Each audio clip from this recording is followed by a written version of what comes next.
Ingon among amahan, mamalengke lang daw siya. Apan 16 na katuig, wa pagihapon kabalik si Papa. Maayong adlaw kanimo DJ Sam og sa imuhang libuan ka mga followers o viewers. Di ko kahibaw kung asa na ako sugdan ang akong istorya. Kay murag taas-taas gyud ni ang akong salaysay. Sugod sa bata pa ko hangtod sa nagkaedad na kog sakto. DJ Sam, unta mapansin nimo ni akong story. Kay sama sa uban nimo mga sender, gusto pud na akong dakong advice og concern gikan sa ilaha. Pasensyahin na lang ko sa akong binisaya DJ Sam kay half Magindanawan man gud ko or Muslim ug ang ako ang papa Bisaya. Maong di kaayo perfect ang akong pagkabinisaya. Akong sugdan DJ Sam, dihang na ako'y usa ka malipayong pamilya ug matinabangon nga amahan. Kini nga panahon na bata pa ko. Upat mi ka mag-igsuon DJ Sam, tawgon na lang nato sila sa pangalang Seth, Tantan ug Jen. Ako po di ay DJ Sam, itago na lang ko sa pangalang Nana. Ako ang panganay ug ako na lang sigurong i-short ang akong storya. Kay murag di makaya og isa-isahon jud nako sila.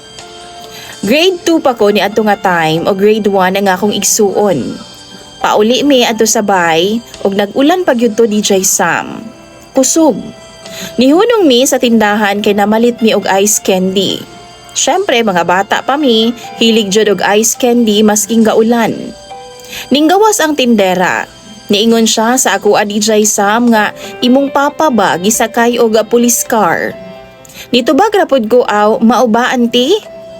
Kay mga bata palagi mi DJ Sam, wa pay kamuwang-muwang sa mga nahitabo. Ug sa dihang padung na misabay DJ Sam, nakita namo ang among mama nga gahilak ug among igsuon nga si Tantan nga 3 anyos pa. Naapod ang among bunso nga si Jen. Akong gipangutana ang ako nga mama DJ Sam kung unsay nahitabo. Iyahara kong gigakos ug nihilak siyag padayon. Pagkabuntag ato, among gibisita ang akong papa sa police station na DJ Sam ug dito nakita nako si papa nga luoy kaayog barog. Napriso ang akong papa tungod sa illegal nga binuhatan. Ug sa wa madugay, gibalhi na sad siya sa ama sa North Cotabato. Grabe DJ Sam, sa murang edad nako ni adto nga time namulat ko sa ingon ato nga sitwasyon. Sa laktod nga pagkaistorya, 3 ka tuig nga napriso ang akong amahan ug sa sulod sa 3 ka tuig, kami lang sa akong mama ang nagsakripisyo para makakaon ug makaeskwela mi. Ug asa mang labada akong mama, didto pud ko.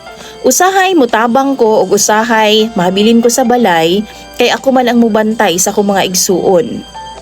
Pait kaayo DJ Sam.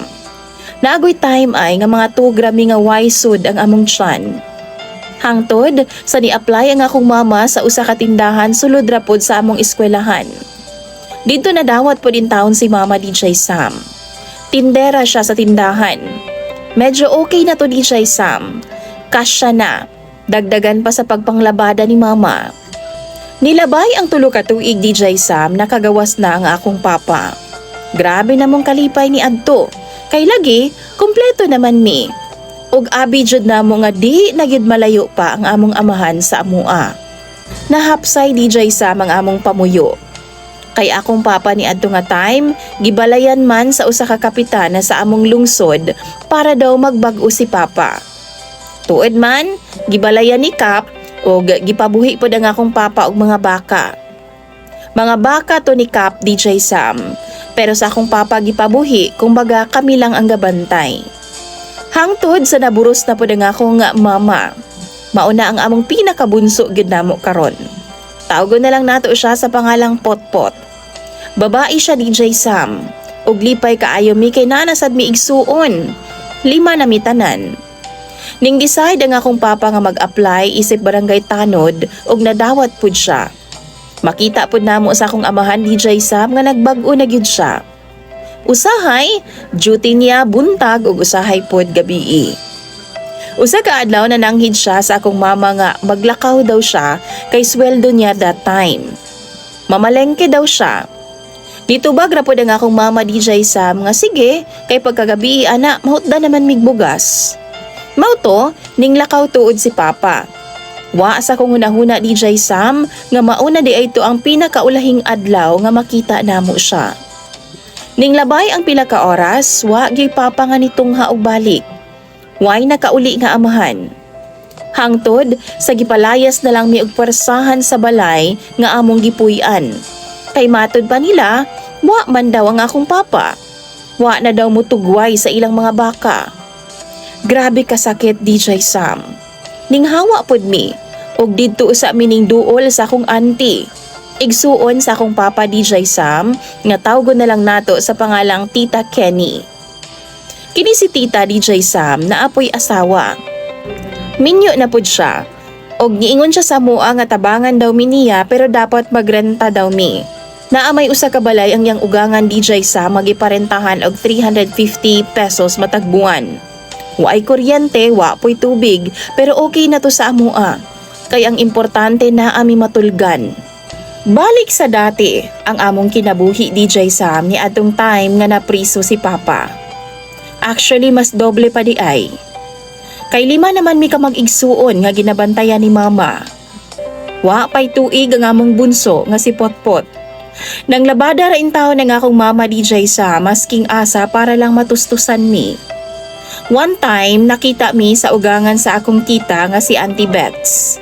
Kini siya nagatrabaho sa balay sa dakong pamilya didto sa lungsod sa Pikit. Yes, DJ Sam. Kini tanang naagian namo nga kalisod sa lungsod sa Pikit ni.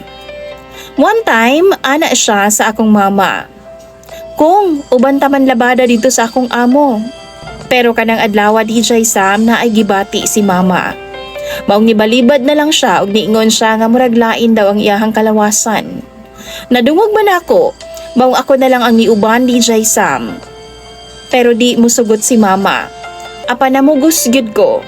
Gusto gyud kong muuban DJ Sam para naami bugas nga malungag. Apan di gyud si Mama kay basin daw og di daw nako makaya. Pero nang lakaw gyud mi DJ Sam kauban ni Auntie Bets. Kita gyud nako mga kurtinang labhunon dito DJ Sam. Unya medyo payat pa ko ato nga time. Pero ginaisip nako nga kung manglabada ko makabugas na mi og do na nami baunon sa school. Pag human DJ Sam gihatag dayon ang among sweldo.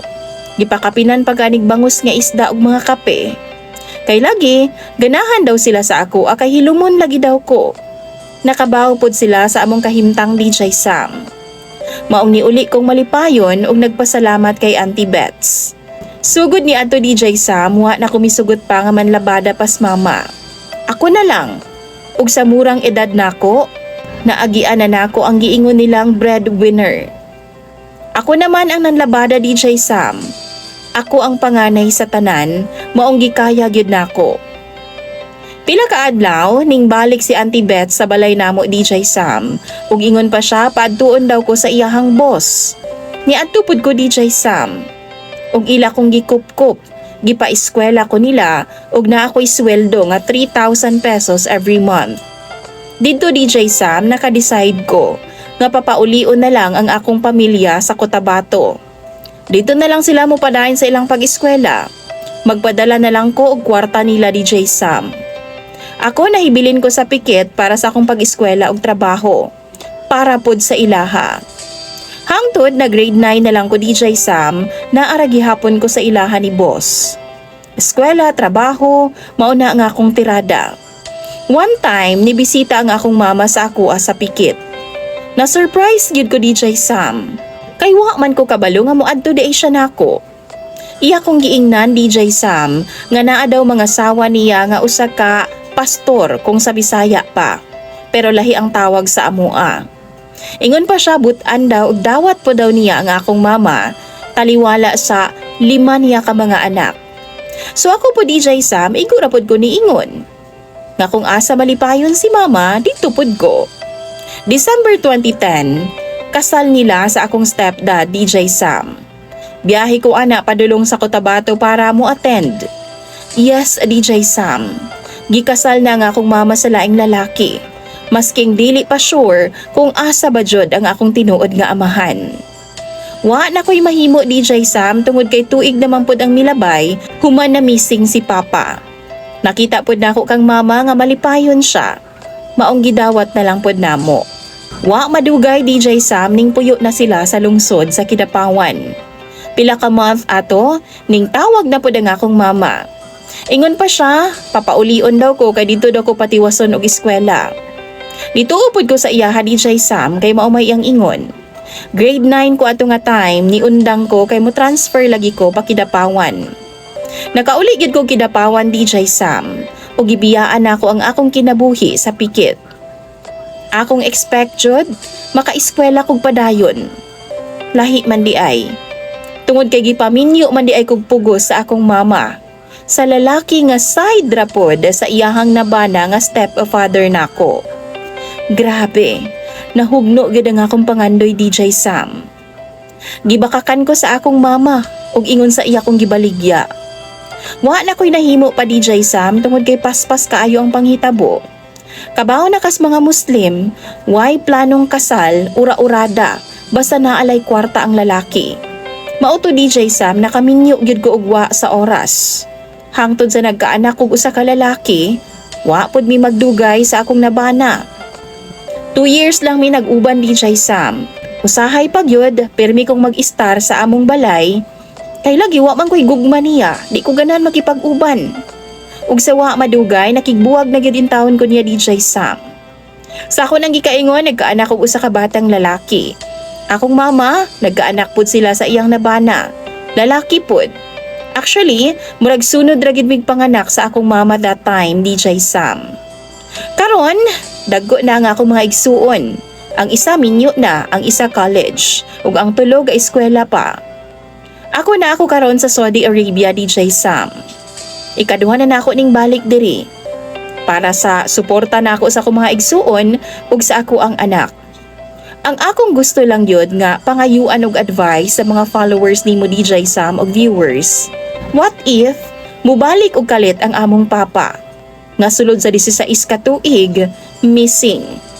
Kung mubalik man siya, dawaton baka namo siya og pasayloon? O kung wa namang gyud siya, iampo namo nga masking sa amo mga damgo man lang, magpakita siya. Big question gihapon na hangtod karon sa amo ang mga igsuon DJ Sam. Asa man jud ka pa? 16 na katuig karon DJ Sam, wa gihapon mi kaybaw kung patay na ba or buhi pa si Papa. Hangtod dirian na lang tama ang akong story DJ Sam. Ug salamat kaayo sa imong programa. Salamat pod sa imong suking tigpaminaw sa imong libuan ning mga followers ug viewers. More power sa imong programa. Thank you so much and God bless sa atong tanan. Imong sender ug follower DJ Sam, Nana.